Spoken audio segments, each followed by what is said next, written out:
السلام علیکم. Pre medical F S C science group section A. ہمارا آج کا لیکچر مولانا ظفر علی خان کے بارے میں چراغ حسن حسرت کا لکھا ہوا خاکہ ہے.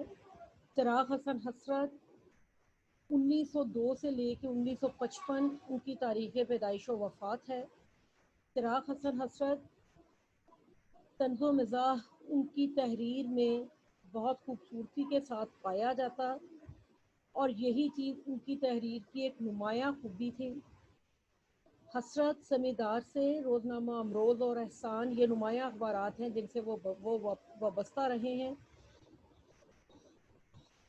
فقاہیہ کالم سنباد جہازی کے نام سے لکھتے رہے ہیں. اور یہ جو ہمارا زیر نظر خاکہ ہے مردم دیدہ ان کی خاکوں کی کتاب ہے جہاں سے لیا گیا ہے. مولانا ظفر علی خان تحریک پاکستان کے سرگرم رکن تھے. یقیناً وہ کسی تعارف کے محتاج نہیں ہیں اور حسرت کے قلم نے ان کی زندگی کے وہ گوشے ہمارے سامنے پیش کیے ہیں جو کہ عام طور پر نظروں سے اوجھل رہتے ہیں. حسرت کہتے ہیں کہ اب سے کوئی 10 سال ادھر کا ذکر ہے. میں اخبار نئی دنیا کے دفتر میں بیٹھا کام کر رہا تھا. اتنے میں کسی نے آ کے کہا کہ جمیندار صاحب آئے ہیں. میں لنگی باندھے بیٹھا تھا. سر کے بال پریشان تھے. داڑھی کئی دن کی بڑی ہوئی. جمیندار کا نام سنتے ہی ہڑبڑا کے اٹھا اور پوچھا کون جمیندار؟ وہ بیچارہ کچھ کہنے نہ پایا کہ مولانا شائق احمد عثمانی آئے اور کہنے لگے بھائی مولانا ظفر علی خان آئے ہیں. جس وقت یہ خاکہ لکھا گیا اس سے 10 سال پہلے کا احوال حسرت بیان کرتے ہیں. کہتے ہیں کہ میں نئی دنیا کے دفتر میں بیٹھا تھا. نئی دنیا یہ کلکتے کا اخبار ہے جس میں حسرت کوچہ گرد کے نام سے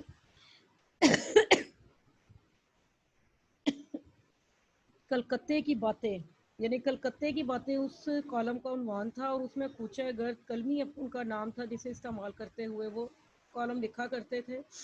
وہاں وہ بیٹھے ہیں اور انتہائی ان کا رف سا حلیہ ہے کہ لنگی باندھی ہوئی ہے. بال جو ہیں وہ بھی پریشان ہیں.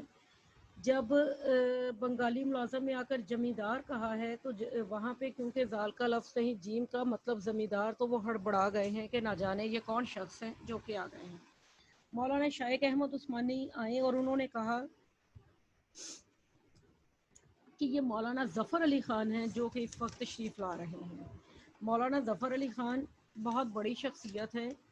اب وہ جب آئے ہیں تو چچا صدیق انصاری نے جو اپنے گدیلے پر بیٹھے پانوں کی جگالی فرما رہے تھے انگڑائی لی اور نیم باز آنکھوں سے ادھر ادھر دیکھ کر ایک اور گلوری کلے میں دبا لی. مولانا شائق احمد عثمانی بہت بڑی ادبی شخصیت ہیں. صدیق انصاری بھی ادبی شخصیت ہیں. کہتے ہیں کہ انہوں نے جو نیچے گدیلے پر بیٹھے تھے منہ میں پان تھا. انہوں نے انگڑائی لی ہے اور ادھ کھلی آنکھوں کے ساتھ ادھر ادھر دیکھ کے ایک اور پان کو اٹھایا ہے منہ میں دبا لیا ہے. ان دنوں نئی دنیا کا دفتر چونا گلی میں ہوا کرتا تھا.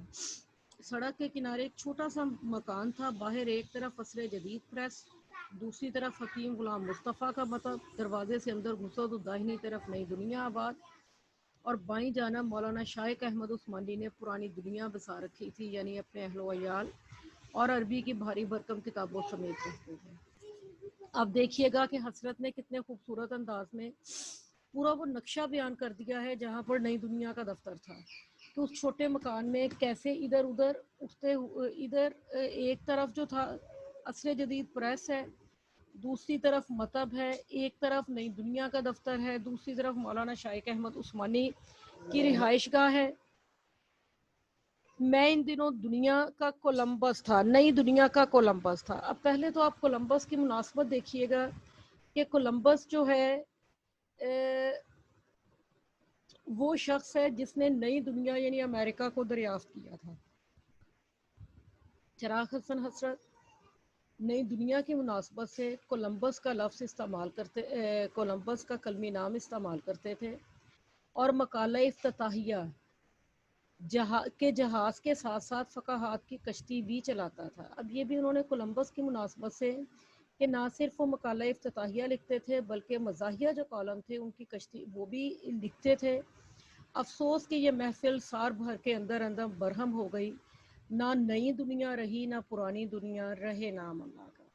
اب یہ خوبصورت جو منظر انہوں نے یہاں پر پیش کیا ہے، جہاں پہ بہت بڑے جو علمی و ادبی لوگ ہیں وہ سارے اکٹھے ہیں، ان سب کے بارے میں بیان کرتے ہیں کہ یہ محفل 1 سال رہی ہے اور اس کے بعد یہ سارا کچھ ختم ہو گیا، رہے نام اللہ کا، کہ اللہ کا نام ہی ہمیشہ رہنے والا ہے، باقی ساری جو دنیاوی معاملات ہیں ہوتے ہیں اور اس کے بعد ختم ہو جاتے ہیں۔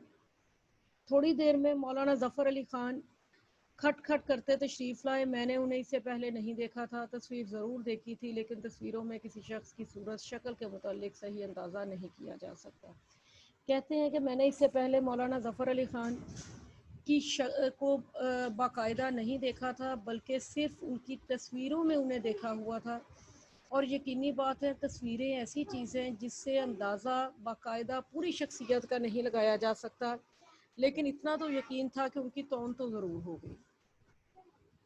مولانا کا لفظ جب ہم استعمال کر لیتے ہیں یا کوئی ایسی ادبی شخصیت جس نے بیٹھ کے ہی کام کرنا ہے، اس کے بارے میں ہمارا ایک واضح تصور ہوتا ہے کہ اس کی بہت بڑی توند ہوگی، یعنی پیٹ اس کا بڑا ہوا ہوگا۔ اب ان کی ایک وجہ اور بھی تھی ان کے پیٹ کے حوالے سے کہ آخر جب معمولی کارکنوں کا قبہ شکم گنبد فلک سے ہمسری کرتا ہے تو مولانا ظفر علی خان کو، جنہیں آل انڈیا لیڈر کی حیثیت حاصل ہے،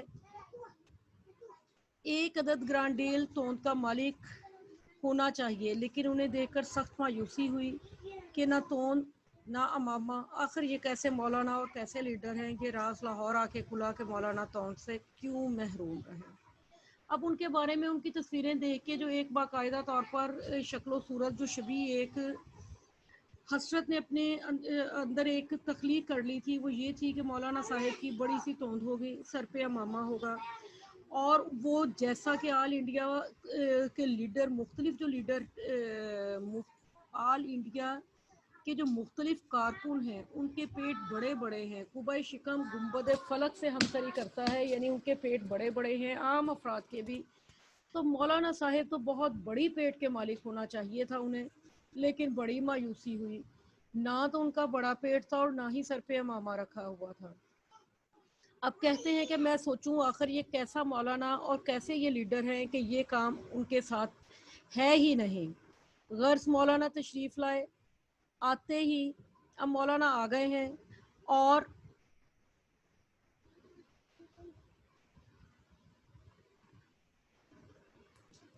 اب جی ان کا کیا ہوا ہے کہ وہ آئے ہیں اور آتے ہی انہوں نے سائمن کمیشن، ہندوستان کی جدید اصطلاحات، راؤنڈ ٹیبل کانفرنس اور کامل آزادی کا ذکر چھیڑا ہے۔